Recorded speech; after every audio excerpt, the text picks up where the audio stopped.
¿Cómo están, queridas damas y caballeros? Luego de una interrupción por motivos de salud, vuelvo a rueda, contándoles que hace poco lancé mi libro número 20. Se llama ¿Y cómo gobernarían los cristianos? Ya lo vamos a mostrar. ¿Y cómo gobernarían los cristianos? Se trata de una seria reflexión sobre la actualidad de Colombia y estos países de Latinoamérica. En su portada observamos un barco navegando por el Mar Rojo, en busca de su libertad y nueva vida. Esta portada ofrece una atractiva invitación. Resume en 4 renglones el contenido del libro. Conozca cómo funcionan las estructuras sociales, políticas, económicas y mentales de nuestros países y cómo esas estructuras vienen manejando nuestros pueblos. En cierta manera, cómo han moldeado nuestra cultura, nuestra forma de ser, de pensar, y cómo por eso nos vienen manejando la vida. Nosotros hacemos un montón de cosas, incluso los cristianos, sin saber por qué estamos en eso. Ahora, entérese, dice este libro, si Dios está de acuerdo o no está de acuerdo con esas estructuras. Y cómo a través de su palabra, la Biblia, el mismo Señor nos indica hacia dónde debemos transformar esta sociedad. En cierta manera, el libro y cómo gobernarían los cristianos es una invitación a organizarnos y tener un poco más de intervención en la vida nacional. Miren, una reciente investigación de varias entidades muy serias, entre ellas la propia Universidad Nacional, encontró que en nuestro país somos casi 50 millones ya y 28 millones son católicos y 11 millones evangélicos. Es decir, 39 millones de colombianos creemos en Jesucristo. Y entonces de ahí resulta una pregunta básica. Oiga, ¿y los cristianos, de acuerdo con eso, hemos sido llamados a resolver nuestros problemas de los países? ¿O simplemente hemos sido llamados a orar y a esperar que Cristo venga y lo resuelva? Pero Salmo 10 nos recuerda que tú eres el amparo del huérfano y el que debería estar acogiendo al desvalido. Es decir, nos está diciendo, usted se hace esa pregunta si a usted es que le toca ayudar. No le estamos diciendo venga y resuelva, sino ayudar a resolver los problemas del país. Y entonces vienen esas preguntas que, como ven al lado izquierdo, las preguntas que hay en el libro. Ahora, ¿pero cuál es nuestra influencia real? Resulta que en la verdad muy poco se nota la influencia de los cristianos en la vida económica, política del país. Seguimos siendo un país con violencia, ya lo estamos viendo, con desempleo, con injusticia, con impunidad, con creciente deuda externa. Nos hemos amoldado a las costumbres y a la mentalidad vigentes que nos están manejando desde los medios sociales de comunicación. Ya sabemos en qué manos están. Entonces esta obra explica, entre otras cosas, cómo se han enquistado los poderes reales en Colombia y cómo manejan la economía y las decisiones nacionales. ¿Cuáles son los verdaderos objetivos de los partidos tanto de derecha como de izquierda? De derecha como de izquierda. y muestra los errores de fondo de esos dos bandos y cuáles han sido los aportes a la solución. Porque en últimas, los colombianos estamos en medio de una polarización, es decir, en la cual cada uno cree que los demás son sus enemigos, porque solamente piensan distinto, y entonces nos han hecho creer que los demás son nuestros enemigos. Si usted no piensa igual que los que piensan los derechistas, entonces usted es un comunistoide, pero hay que acabarlo. Pero si usted piensa igual que los que de izquierda, entonces el resto son fascistas, que hay que acabarlos. Y resulta que ninguna de las dos cosas es cierta.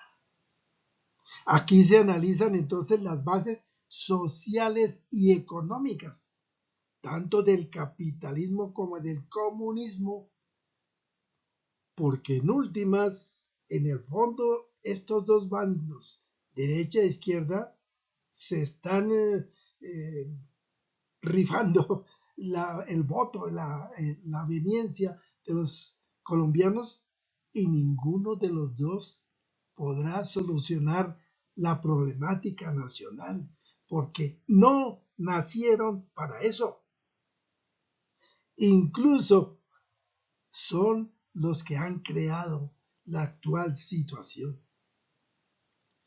Y en cambio, el libro plantea cuáles podrían ser los aportes concretos. ¿Qué puede significar el cristianismo si mantiene esa labor espiritual, pero si la complementa con una acción masiva, organizada, participativa, pensante, inspirada en los valores éticos y morales que tiene la mayoría de estas iglesias? Colombia hoy está en una encrucijada social, económica y política. Y ustedes ven cómo están los periódicos, las radios, la televisión. Esa encrucijada la está viendo el mundo entero. Supieran lo que están haciendo en Estados Unidos, en Europa, en Asia, etcétera. Pero no se encuentran respuestas ni soluciones. Por un lado, los partidos políticos tradicionales nos han llevado a ser el segundo país con mayor nivel de desigualdad económica, con bajísimos índices de ingresos, con desempleo y dependencia del gran jefe internacional que todavía reina en estos países. Digo todavía porque ya está perdiendo el cetro. Pero además, en el fondo, tenemos que hay una gran nube, un gran desconocimiento de las causas de fondo de todo esto. Y nos estamos adormeciendo. Se nos convirtió en costumbre toda esa violencia, injusticia, etcétera. Ya nos parece como normal. Y por parecernos normal, entonces nos estamos durmiendo los laureles, y estamos diciendo, es que eso no nos toca a nosotros. No es raro oír un cristiano que diga, ¿y yo para qué me meto en política? Eso no me toca a mí. Eso que venga Jesucristo y resuelva esas vainas. ¿Será verdad? Y resulta que tanto el nuestro como otros países viven de reyesuelos que han manejado a su antojo sus países o sus fincas. Y esta realidad ha llegado a despertar parte de la población, que se ha acogido con esperanza a ciertas propuestas de cambio social.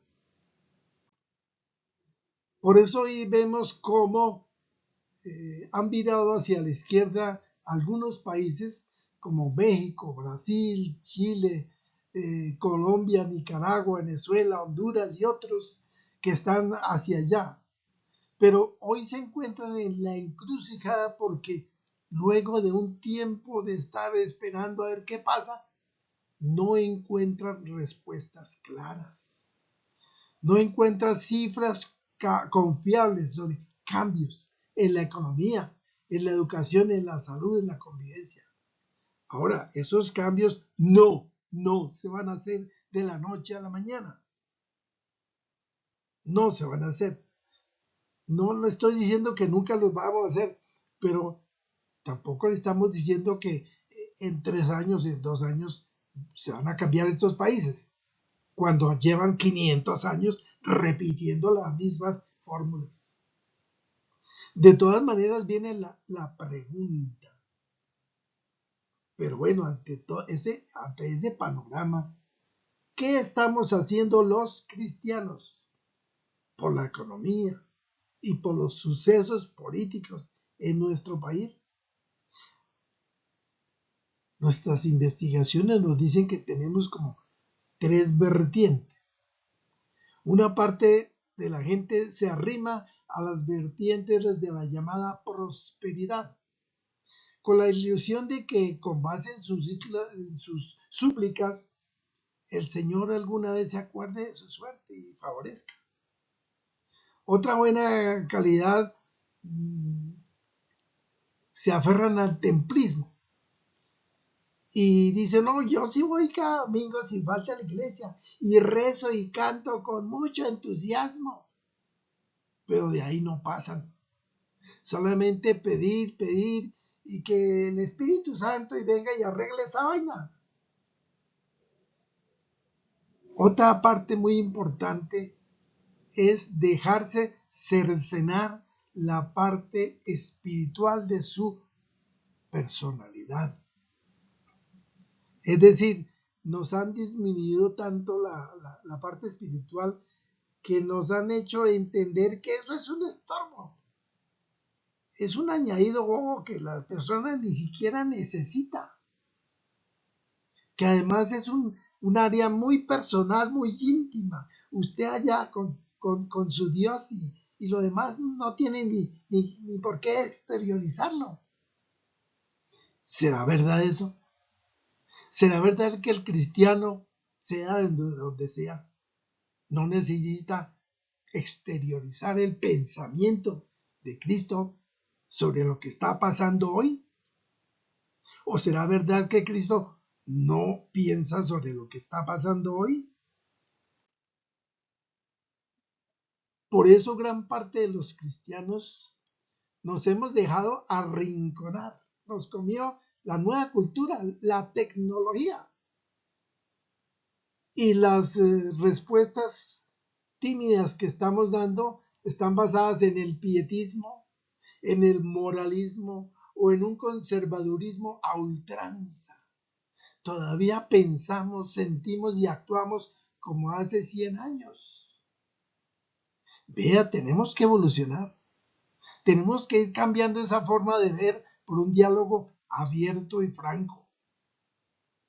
Tenemos que ir mostrando razones, ideas, pero también sentimientos y ante todo acciones participativas, abiertas y francas. Acción basada en la transformación, no solo en regalar mercados. Estamos haciendo cosa buena, ayudando con algunos obsequios a la gente pobre, pero también hay que enseñar a generar empleo, hay que enseñar a trabajar, hay que enseñar a comerciar, hay que enseñar a hacer transacciones, a actuar abiertamente y en grupo, etcétera. No solamente enseñar a orar. Cristo sí vendrá, por supuesto que sí. Pero mire, hemos escudriñado la Biblia y no hemos encontrado por ninguna parte que se levantó la orden de ir por el mundo transformándolo. ¿Significa que Cristo sí vendrá? Claro que sí. Estamos convencidos de eso. Pero no nos van a exhibir de esa misión ni Cristo, ni el Padre, ni el Espíritu Santo, ni el Rey Pepinito nos van a hacer la tarea. Dios nos dice, miren, ustedes esfuércense, sean valientes, tengan fe, actúen, yo les voy a ayudar, pero es ayudar, no los voy a reemplazar en hacer el trabajo, porque para eso el mismo Dios nos creó inteligentes, fuertes, capaces. No nos creó como niñitas plañideras, sino como personas, como hombres y mujeres capaces. Y nos encargó construir el mundo nuevo y prepararlo para el Cristo viviente que retorne a triunfar. Y entonces para ganarle al mundo y a su lógica, tenemos que ser capaces de entender esa lógica del mundo y rebatirla con argumentos, no con labia o con lágrimas, argumentos y hechos, no con retórica ni moralismos. Hay que mostrar la visión cristiana, enriquecida con la ciencia, con lo que sea dable de la ciencia. Obviamente es necesario insistir. No estamos diciendo que hay que sustituir la palabra por la ciencia, no. Estamos diciendo que hay parte de la ciencia que coincide con la palabra del Señor y esa parte la debemos aprender y difundir y trabajar con ella.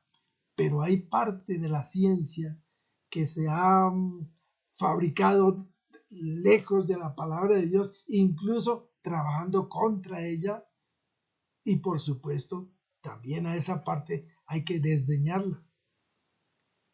Mire, fijémonos cómo en cada pasaje bíblico en el que Dios actúa, pero siempre espera, siempre exige una acción de nuestra parte. En todos los hechos que uno ve en la historia bíblica, Dios actúa. Dios no se queda calladito. Mira a ver si acaban ustedes. No, Él actúa, pero responde a nuestro llamado y en cierta manera Él hace su parte, pero espera que nosotros hagamos la nuestra. Bueno, ¿y con qué parámetros debemos orientar esa acción política? Lo primero es, mis queridos cristianos y cristianas, es entender qué es lo político. Porque a muchos todavía entendemos que lo político son esas estratagemas, palabrerías que usan los politiqueros de ahora para conseguir votos. No, eso no es política, es politiquería. Política es toda acción de las personas para influir en las decisiones, pensamientos y acciones de su comunidad. ¿Qué es política? Verdaderamente es toda acción de las personas para influir en el pensamiento, las decisiones y acciones de su comunidad. Entonces, nosotros los cristianos debemos hacer política en nuestra familia, en el barrio, en los colegios, en las universidades, en las empresas, etcétera, etcétera, etcétera. Mire, pero hasta ahora buena parte de los cristianos hemos utilizado la táctica de asustar al mundo con el coco, como ciertas madrecitas débiles que acuden al miedo para que sus hijos les hagan caso. ¿Qué le voy a decir a su papá cuando venga? Que ya viene Cristo, esa inundación que se presentó en el barrio, es que el mundo se va a caer mañana, etcétera. Y entonces creamos la táctica del miedo a ver si la gente nos oye. Pero el mundo ha llegado a reírse. Dice, ese cuentico del fin del mundo ya me lo han repetido 1000 veces, pero nada cambia, todo empeora.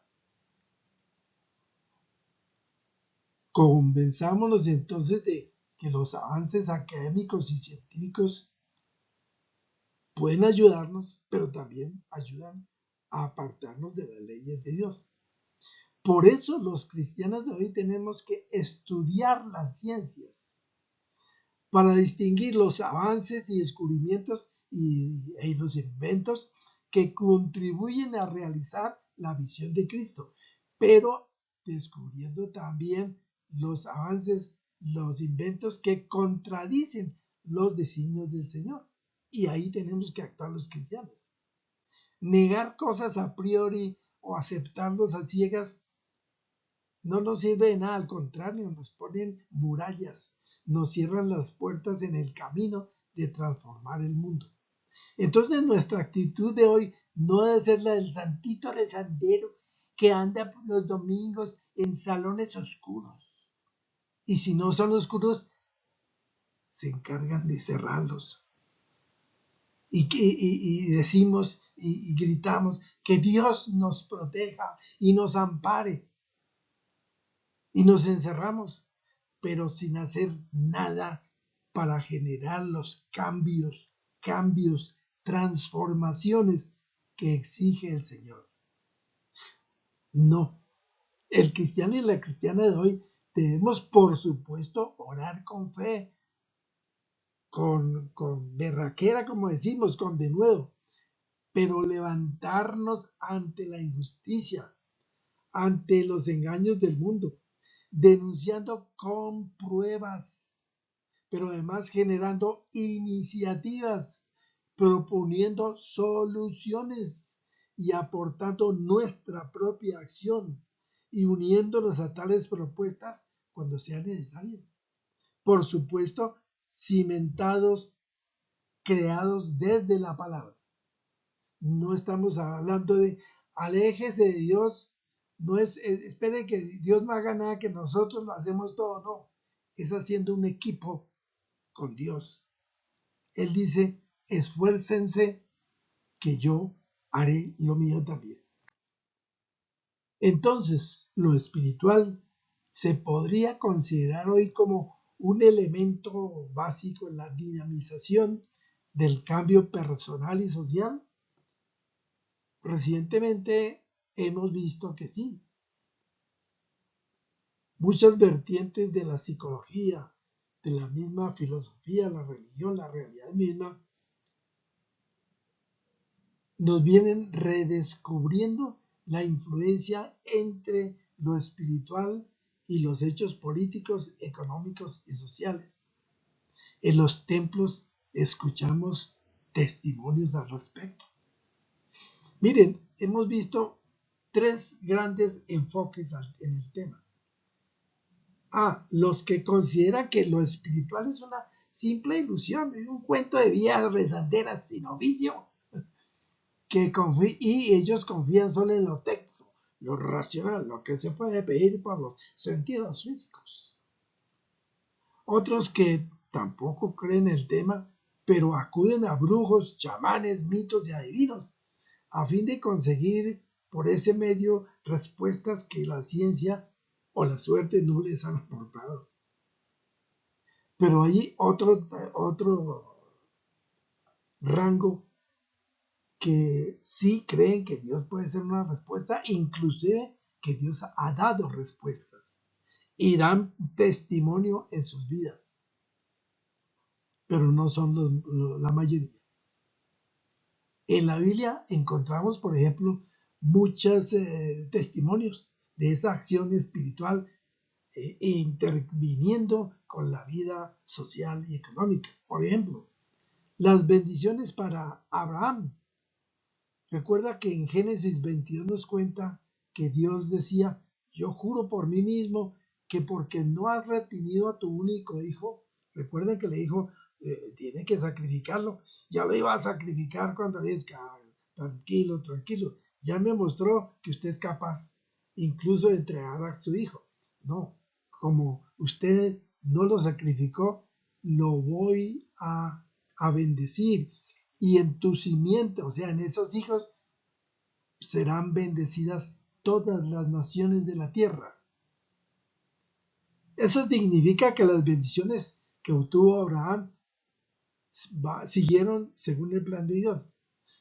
No estoy diciendo que las acciones actuales sean también bendecidas por Dios, no siempre, porque a veces hay respuestas del mismo pueblo de Dios que no están de acuerdo al designio de Dios.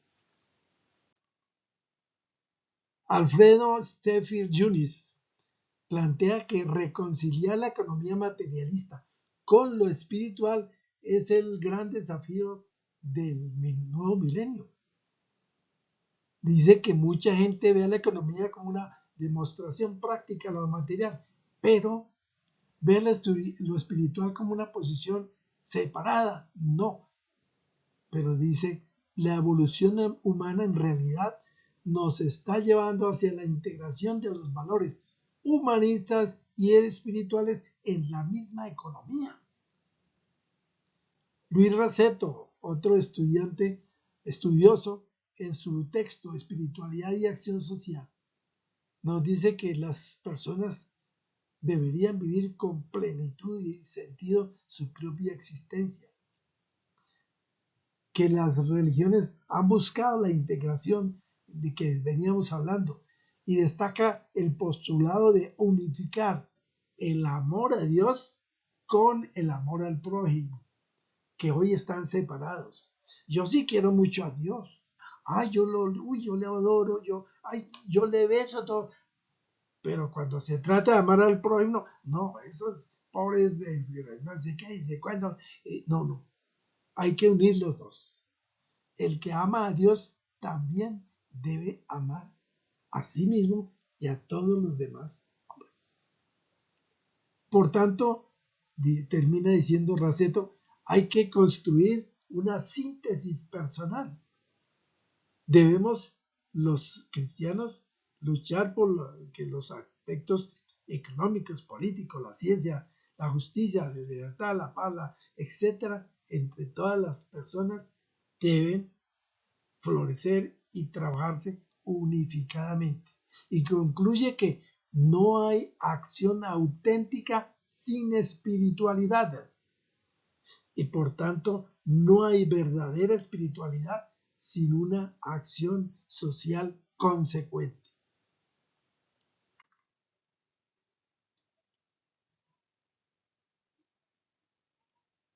Resulta que Dios también bendijo a Noé después del diluvio. Dios bendijo a Elías, a quien mandó a un pueblo a trabajar por la gente pobre y le dio orden allí a una mujer viuda que lo sustentara para que él pudiera trabajar. Sin embargo, la gente hoy insiste en que solo sirve lo que puede oír, comprobar físicamente. Uno pregunta, ¿y estos incrédulos no valorarían el amor de su mamá cuando está enferma e inconsciente? Pues les diríamos, la dimensión espiritual de la vida humana sí existe. En la mayoría de las veces, dichas actitudes incrédulas obedecen a ignorancia, a rebeldía o a supuestos intelectualismo. Pero para pensar en los cambios que estamos hablando, hay que pensar, sentir, indagar y a veces con humildad toca aceptar errores, vencer intransigencias y comerse orgullos. Buena parte de nosotros hemos venido descubriendo que incluso hay que comerse ciertos orgullos.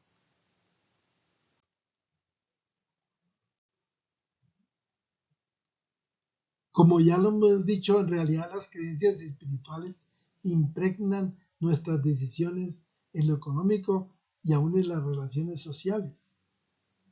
Esa pereza, ese miedo nos convierte poco a poco en débiles y nos ha hecho dependientes de esas personas a las cuales seguimos.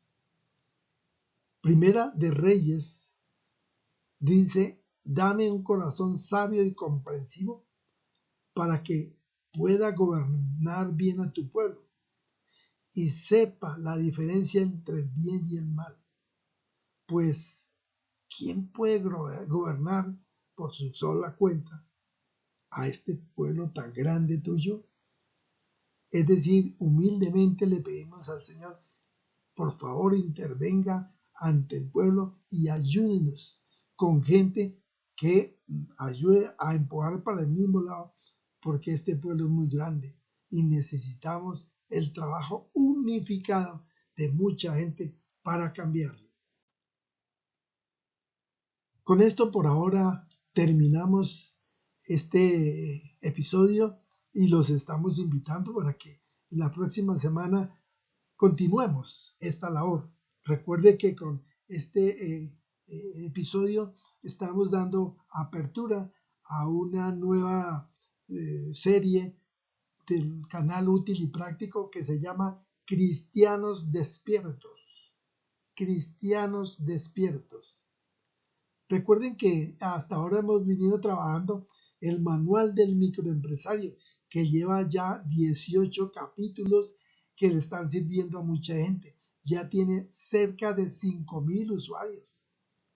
La serie Nuestros Hijos, que lleva ya 7 episodios que también están siendo estudiados y puestos en práctica por muchas familias.